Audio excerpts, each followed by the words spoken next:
Suite et fin. Lancée le 31 août dernier sur Disney+, la première saison de la comédie policière Only Murders in the Building est désormais disponible en intégralité sur la plateforme. On revient sur 3 choses à retenir de ces 10 épisodes. Contenu partenaire. Depuis plusieurs semaines, les spectateurs mènent l'enquête aux côtés de Selena Gomez, Steve Martin et Martin Short au fil des épisodes de la comédie policière Only Murders in the Building, afin de démasquer le fameux tueur de l'immeuble. Alors que les dernières pièces du puzzle apportent enfin quelques réponses, retour sur 3 éléments marquants de cette première saison à voir et revoir sur Disney+.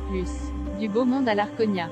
Si Only Murders in the Building s'appuie sur un impressionnant trio de têtes, qui mène la danse avec brio, la série s'offre également le luxe d'accueillir plusieurs invités de marque, et cela dès son premier épisode.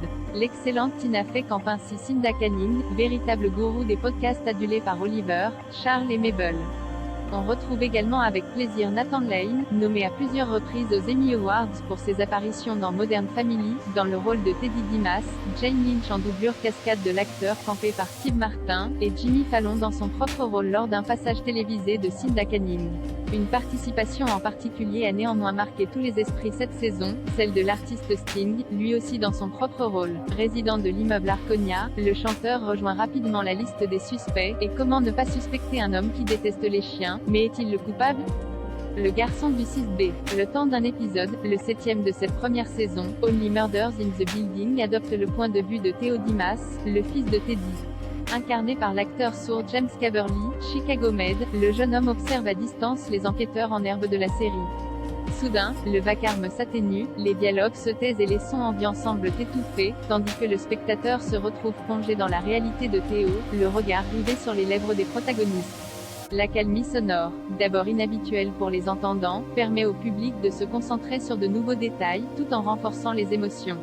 Par moments, l'épisode s'éloigne du point de vue de Theo, ce changement de perspective est marqué par le retour des bruits environnants, claquements de portes, sons d'ascenseur. Parenthèse fermant point. Aucune conversation ne vient toutefois troubler ces séquences afin de ne pas créer de rupture abrupte, et le résultat est tout simplement remarquable.